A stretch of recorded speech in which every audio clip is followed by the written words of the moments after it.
This is Robert Clotworthy, and you are listening to Oak Island Plus, a discussion of Oak Island and other mysteries from around the world. Here are your hosts, James McQuiston, Oak Island theorist and author, along with John Hamels, PhD and historical researcher. Get the whole story right here, brought to you by Rabbit Hole Investigations.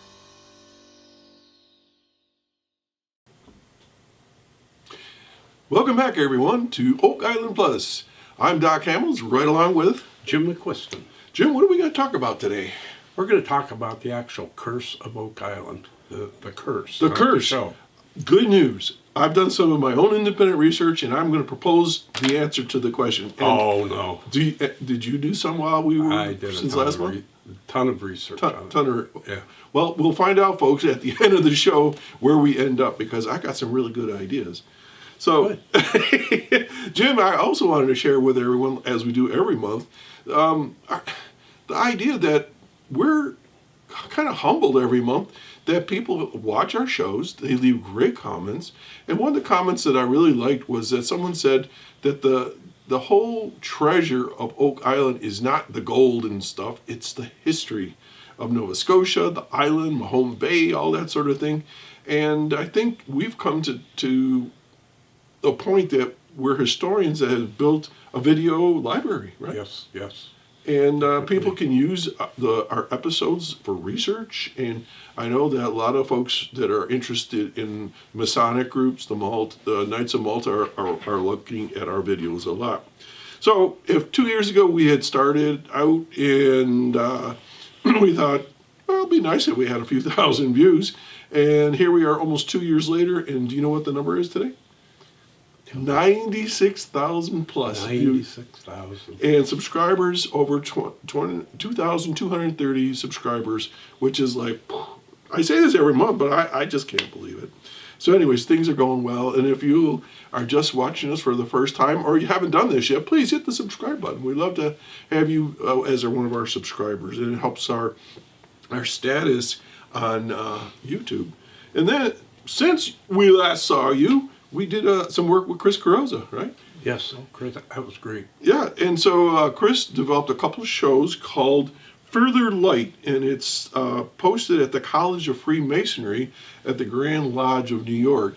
So we're not going to show them quite yet, right? No, we got to do some work to get them posted onto our site, but right. It's coming in the next few months. We'll have them both posted. So Chris interviewed both of us and then you separately on our work with Oak Island in connection with Freemasonry, and then, of course, with the stonemasons to the Knights Baronet to the Freemasonry, and how that all affects Nova Scotia and Oak Island. Is that pretty much a good synopsis? So, two good shows that will be showing up probably later on this spring or summer, and so you can look forward to those. And Chris, if you're watching, thank you for that. That was great. So, Jim, since we also were on the air last time, you got a special medal of some sort, didn't you? Well, working with Chris led to a connection with the Scottish Rites Research Society down in Washington, D.C. They're in the big Grand Lodge building down there. Mm-hmm. And I got a membership. And there's my lapel pin. Oh, wow. I'll put a little picture on the screen right here. And so I'm working with the top researchers of the Scottish Rites Masonry, even though I'm not a Freemason. I'm a Mason and I don't have that membership. How do you get that membership? Well, I'll put a good word in for you. Well, thank you. But another thing, a couple other things is that I thought about while you were talking was that we already knew we were in America and Canada and the UK and Germany and Ukraine. But we found out that our show is going to be overdubbed, in about 8 different languages. Japanese, Oak Island Plus? Indonesian, Really? Japanese. How do we know this? Who told you? Google. Well, YouTube. YouTube, yep. We got a notice that it's coming soon, and it may be this show or it may be the next one, but coming soon, every new show we upload is going to be also overdubbed in about 8 different languages. Wow. So we're gonna see a real boost there. But I'm already thinking by the next show we're gonna probably be pushing 100,000. 100,000, yeah. Well, that's cool. And the other thing is that Doc always says that we're staying in our lane, which our lane is principally the beginnings of Nova Scotia, the French and the Scots that were there in the early 1600s, and then the beginning of Freemasonry coming out of that. And so we were really pleased a few shows ago on the Curse of Oak Island that they featured the Knights of Malta, because over a year ago, it was December of 22. Right. We started down that road because of Art Guinness, our good friend up there in Nova Scotia.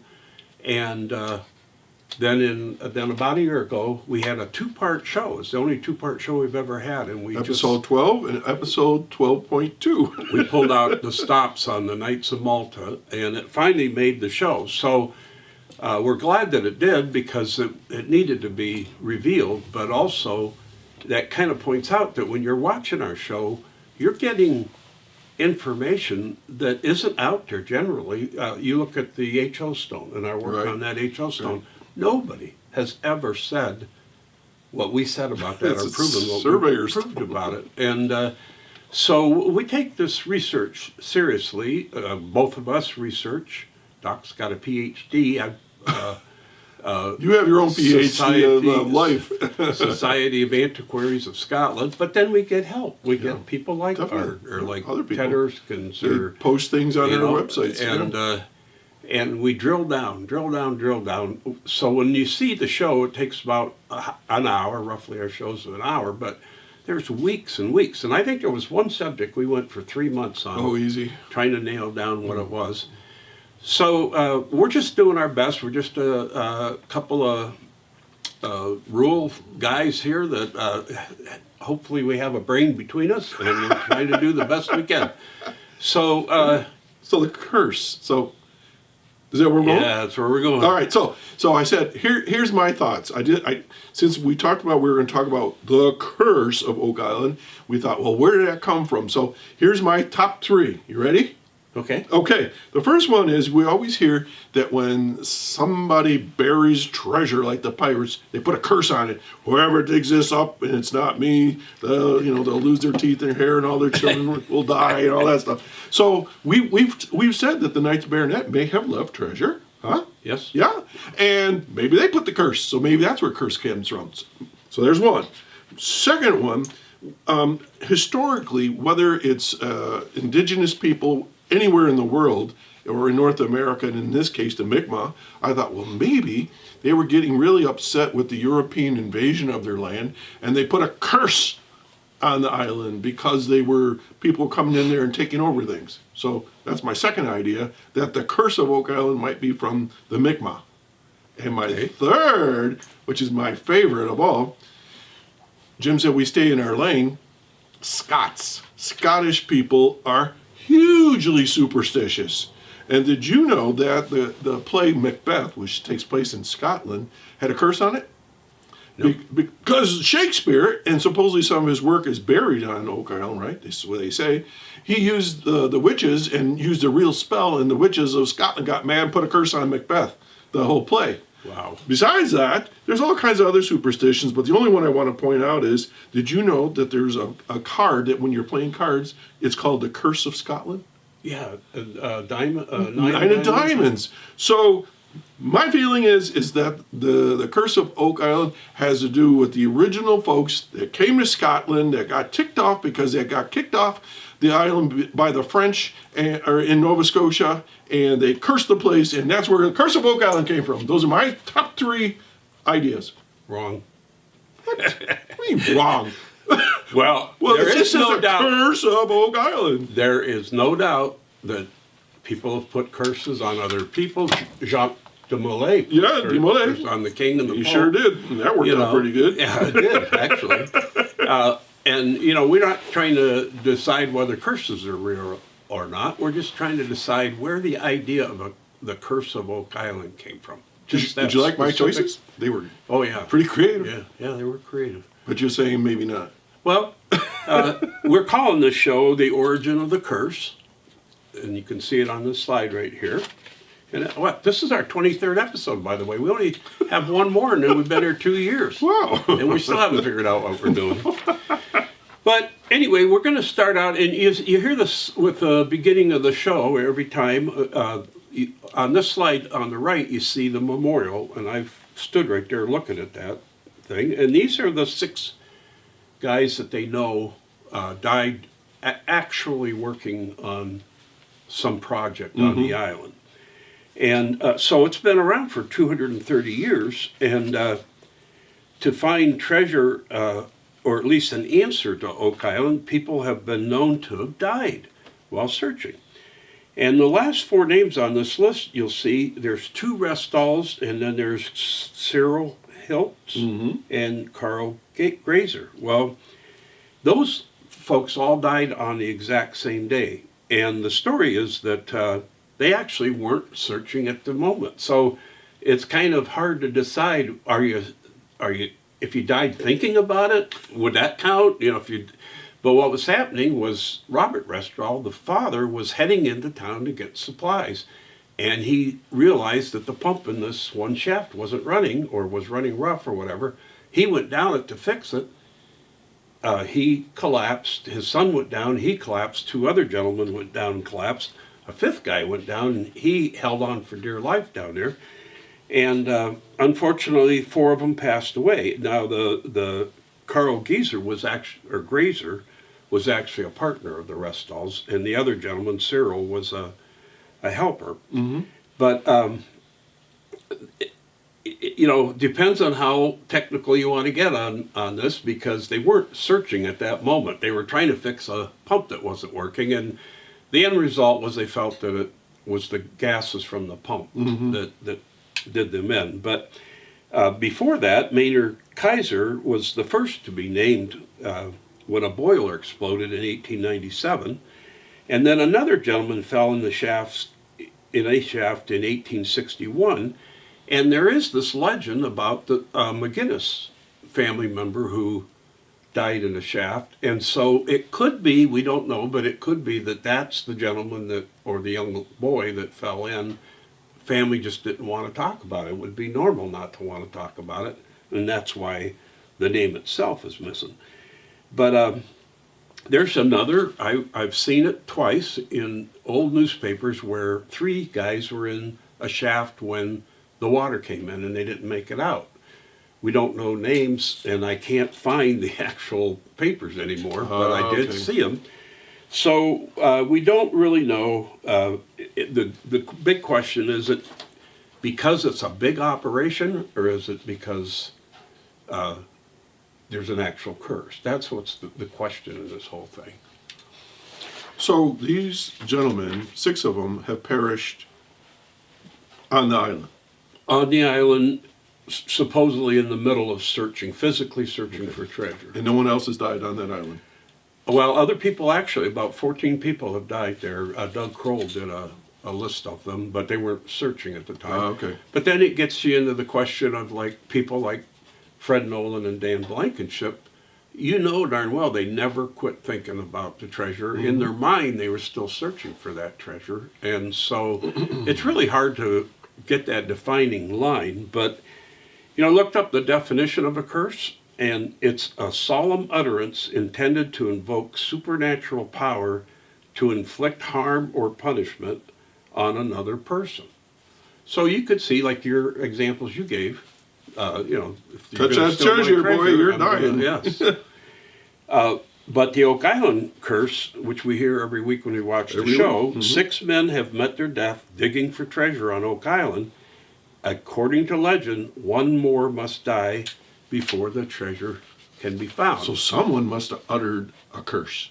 Well, that sounds pretty specific, and so I went looking for any kind of a paper trail, I guess you'd say, of whoever wrote about anything that sounded like that.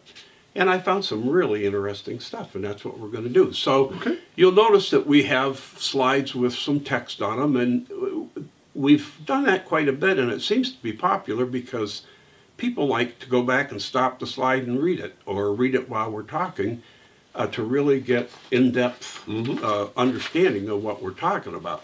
So this next slide we're going to put up, we talked about the Knights of Malta. We talked about Nicholas Dennis going in there with Isaac de Razilly. And they were French. Yes, they were French explorers. Yep. They were the early ones. And they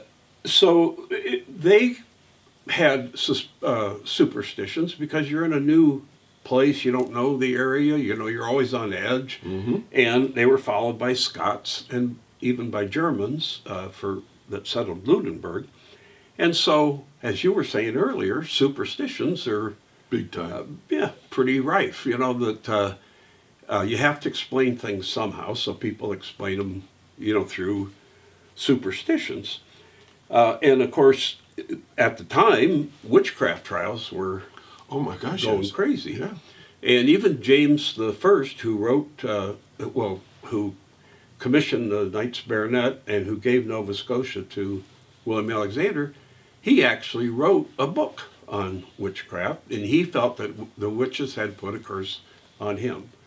And so even up at the highest elites of government, you had people superstitious. And it was pretty common to get poisoned back then, so you had to worry about somebody poisoning you.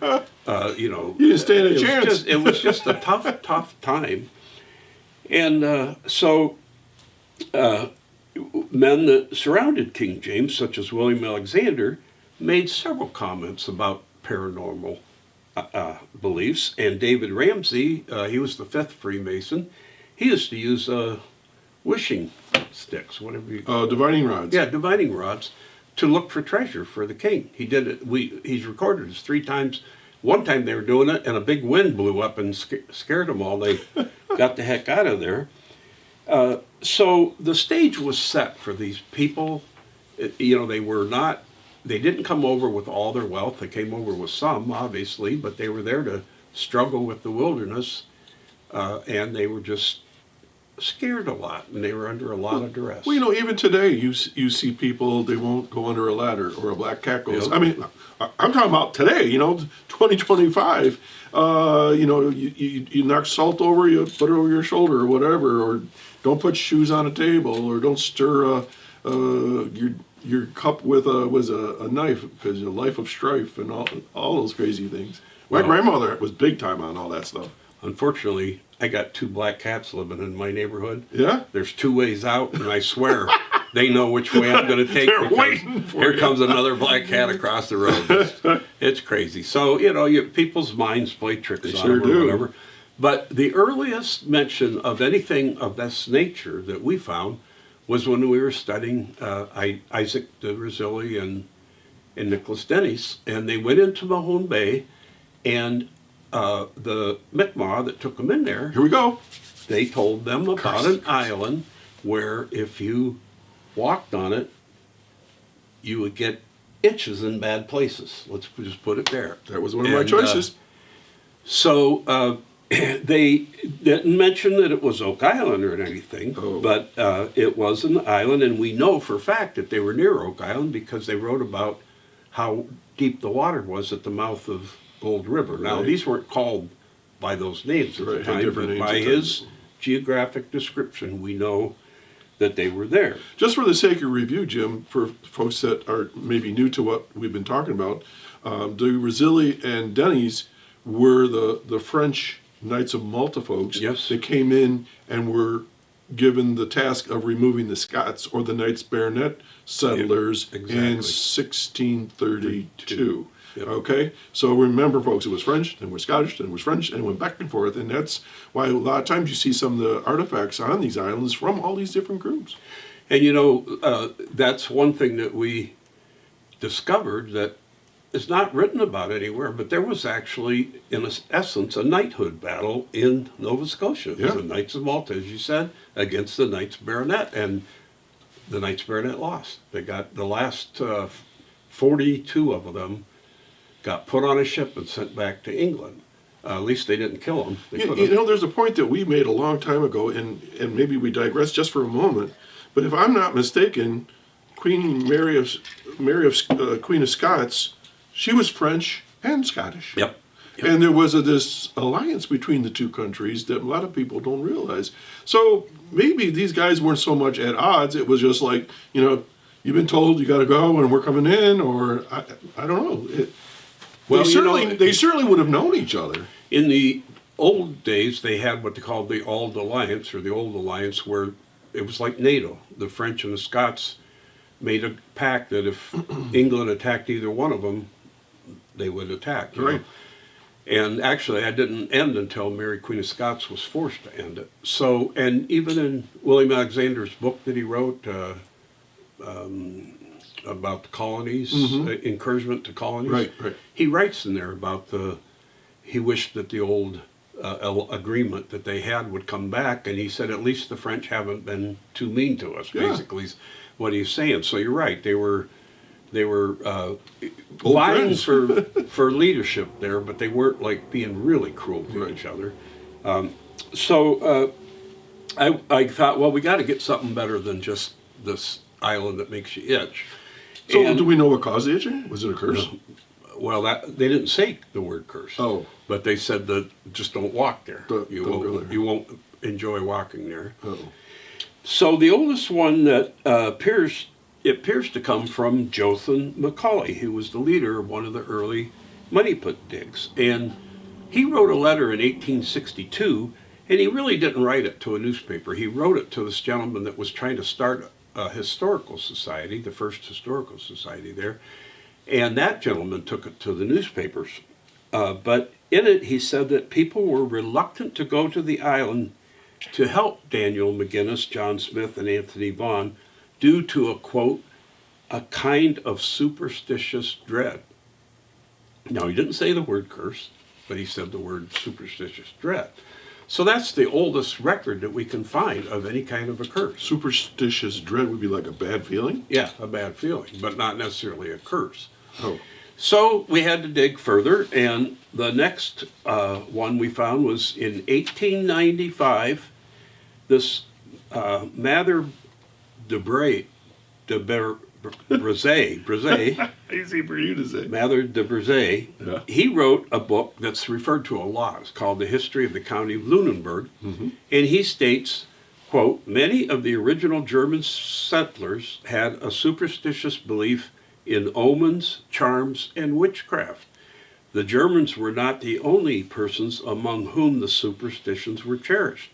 Some of the English military settlers also brought with them ideas of this description. Now, he does not mention a curse again. He just mentions superstitions. Okay. So that's kind of the point here, is that we're not getting the word curse by anybody yet. In 1926, a newspaper called the Riverside Daily Press stated about Oak Island, quote, it was haunted, they said, with every sort of horrid apparition. It emitted sulphurous fires at night and rang with groans and shrieks of the hair-raising kind. Now that sounds pretty scary, but it's still not a curse. And one of the theories there is that people were, one of the bays here was originally called Smuggler's Cove, and one of the theories is that they literally were using that as a smuggling area, and also the privateers would bring their goods ashore there and sell them to people.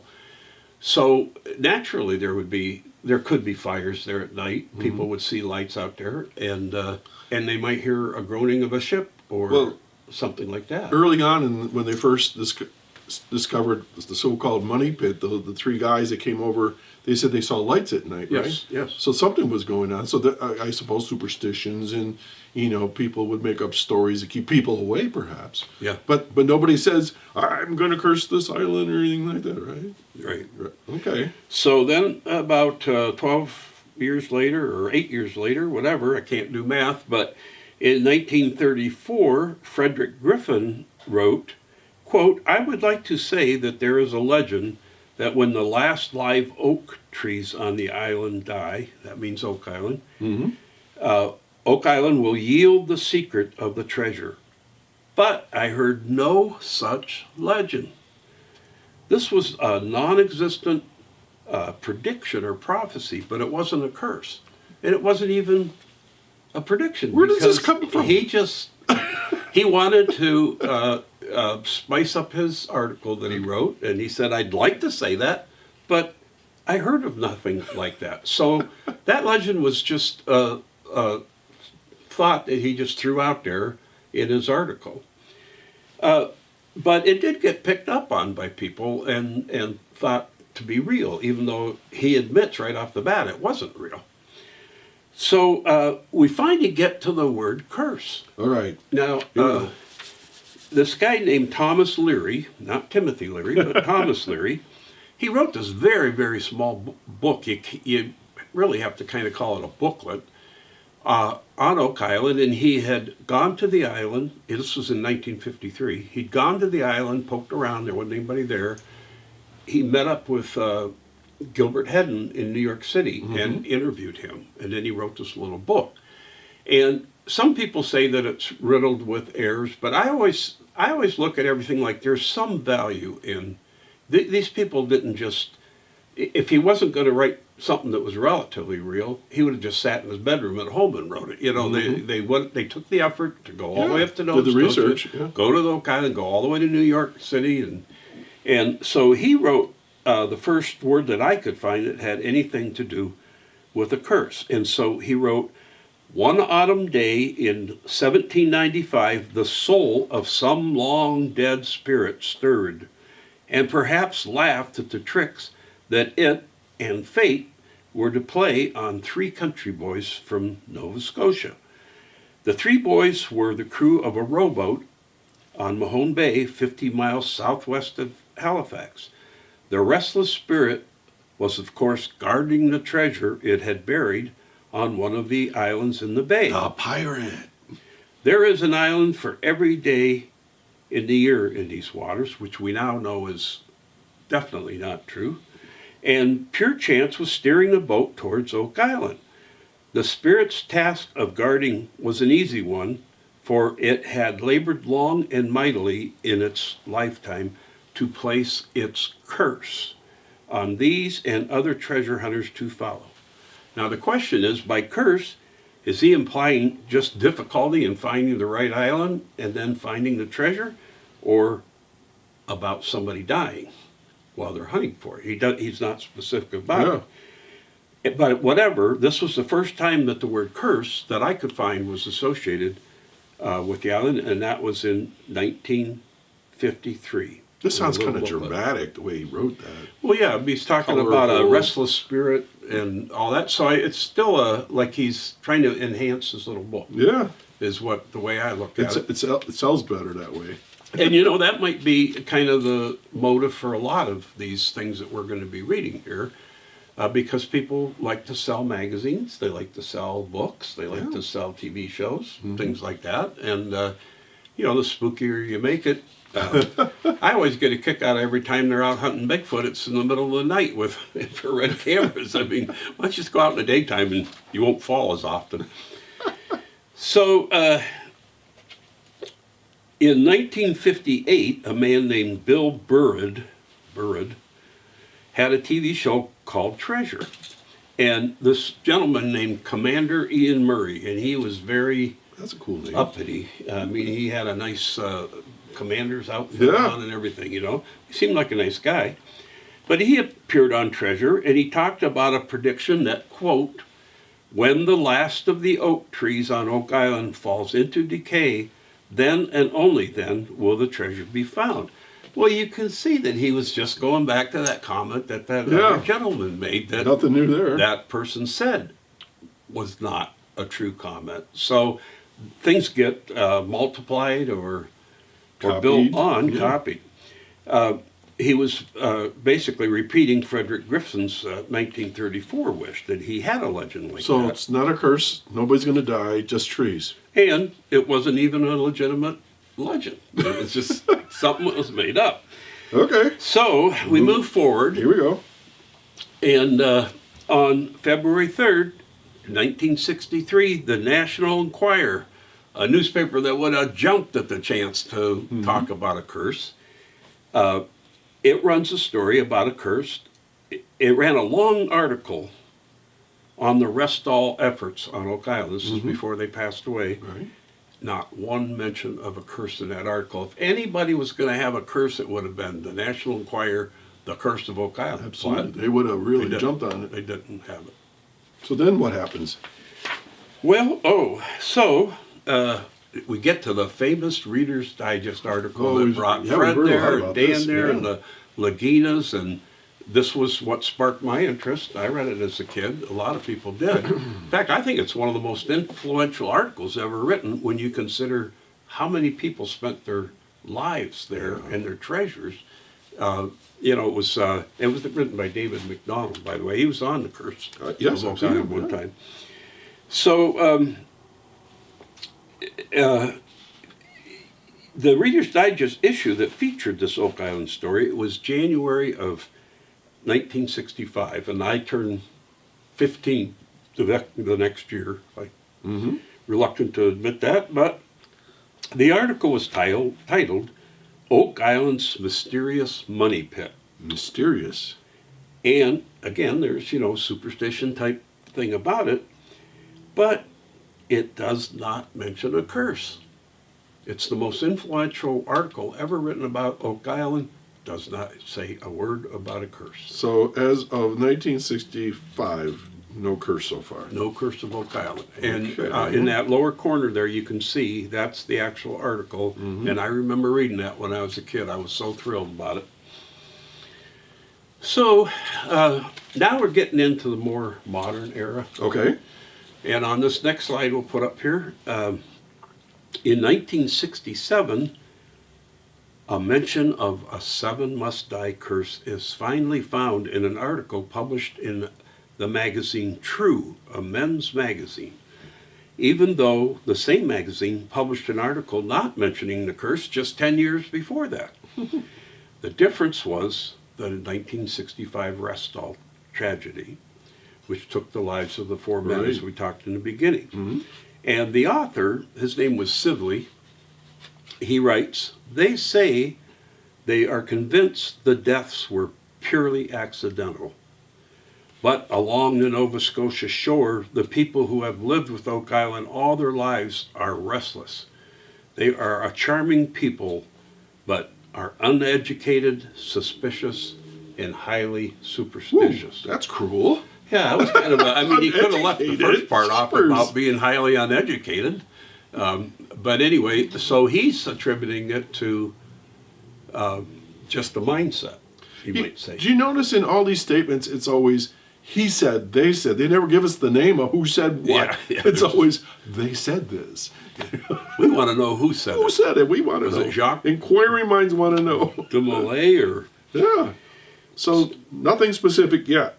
Well, they had a tantalizing treasure headline that said, "Tantalizing treasure, Oak Island's death-filled search continues." Oh, we're getting closer. And he was the first, I guess you'd say, to propose that there was an actual death curse associated with Oak Island, though there never was any evidence that there was, only superstition.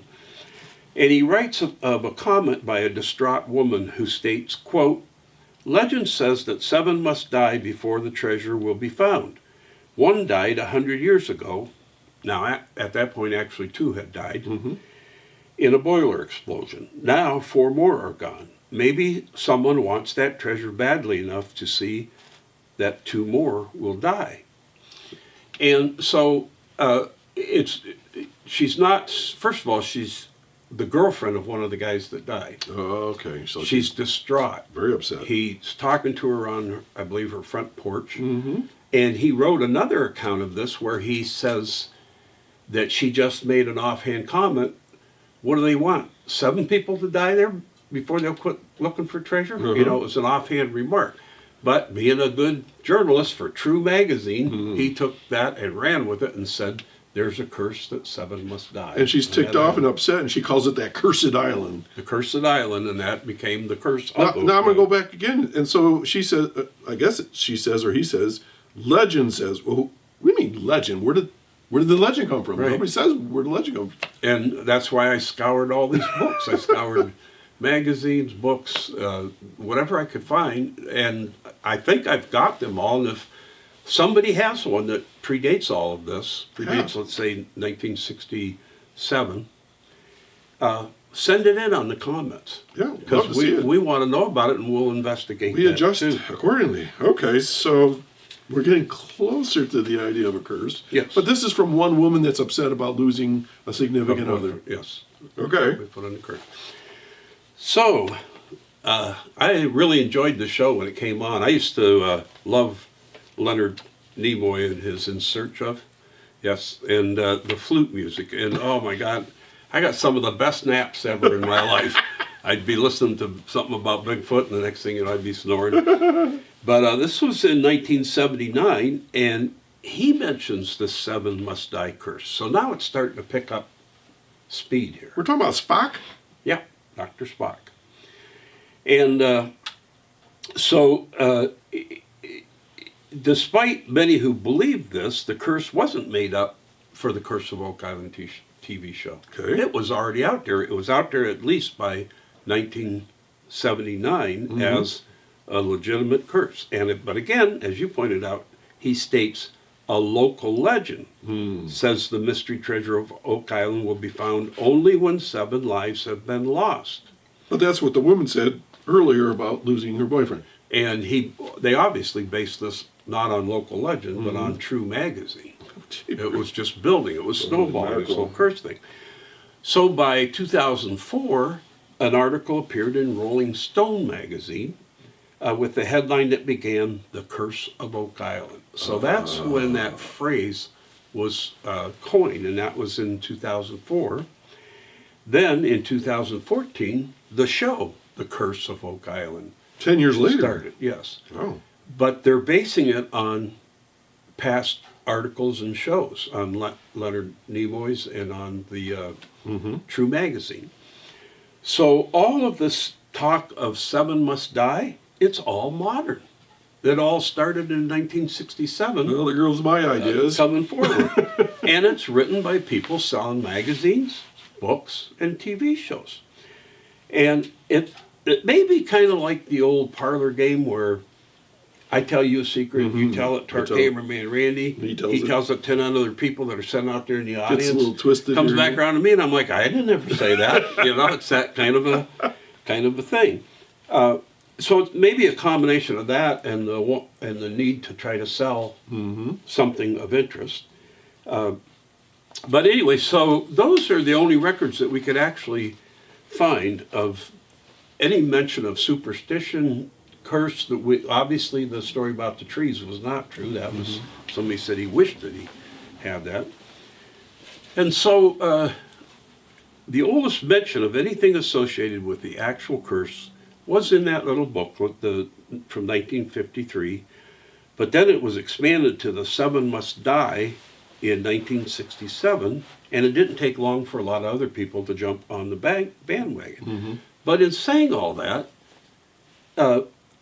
there can be no doubt that there's been a lot of crazy stuff happening on the island. And, I've been there 16 different days, I believe, and I've seen them busy doing things, and I've seen and heard. Are you feeling well? Yeah. You're doing all right. But I had my own, the very first visit, I had my own Curse of Oak Island because they called me up in the morning to go, and I couldn't find my car keys. They said, we'll be giving you another call. Here I'd been out the night before, and I dropped them inside the door when I came in, and the night watchman put it on his desk and locked his office. And they tore apart my room. They went through the garbage of the whole hotel. It was a nightmare because I didn't want to miss my chance over there. And they finally, I heard a knock on the door, and here's the night manager. He said, "Are these your keys?" And oh, thank God. Jumped in the truck and head over to. So who cursed you? I don't know. Somebody didn't want me to tell them my stories here, I guess. It's curse. But I was thinking about, like Hoover Dam. There were 96 deaths building that thing. And I guess the Panama Canal, there was several thousand. Yeah. You get into a big project like that, you got a lot of heavy equipment. You All got the early miners. hoses that can break. Railroads. People can walk backwards down, obviously fall in a pit or a boiler explode. But does that mean it's cursed, or does that just mean it's a big project? And like recently they put the big can down in the money pit area and it started sinking. Well, did that 3 years ago too. That is like sponge candy down there, and you bring something that weighs has that kind of weight to it, and you're extracting dirt, and what do you think is going to happen, So the water table level's been a problem. There have been a number of problems. Those don't mean they're curses, but it does mean they're trouble. But it sounds cool. Yeah. That's what caught my attention 12 years ago when I saw The Curse. And I was like glued to the TV for a number of years. Yeah. Well, and now, so what's the bottom line? Well, if you want to pick an actual curse, you could say that the curse is that quest for treasure, that desire to put everything aside to get that treasure. Yeah.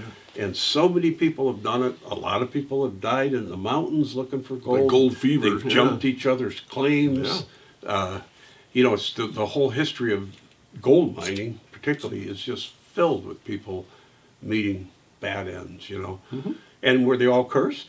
Or was it the curse they were looking for the treasure in the first place? Well, that's fun to do. Yeah. So, no curse.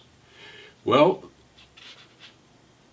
we might have to leave that one up in the air, but there is leave it up to you all. The words "Curse of Oak Island" are a modern invention, if you want to say Okay.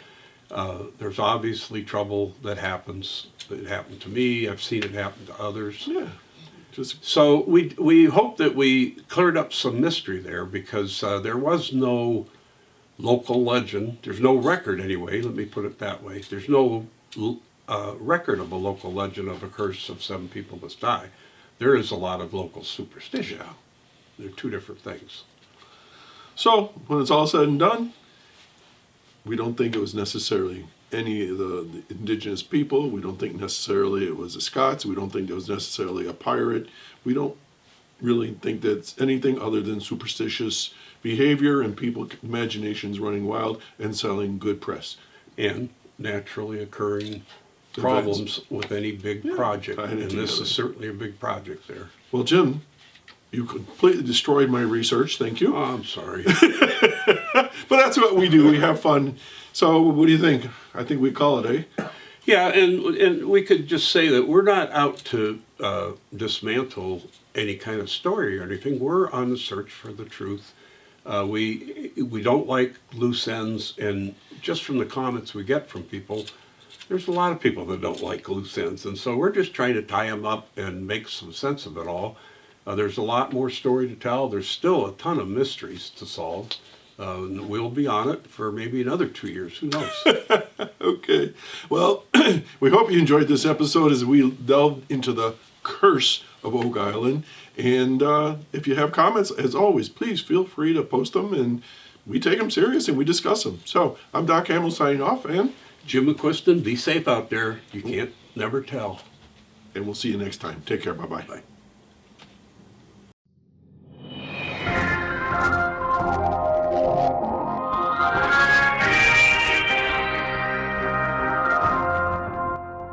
This is Robert Clotworthy, and you have been listening to Oak Island Plus, a discussion of Oak Island and other mysteries from around the world. Be sure to catch every episode.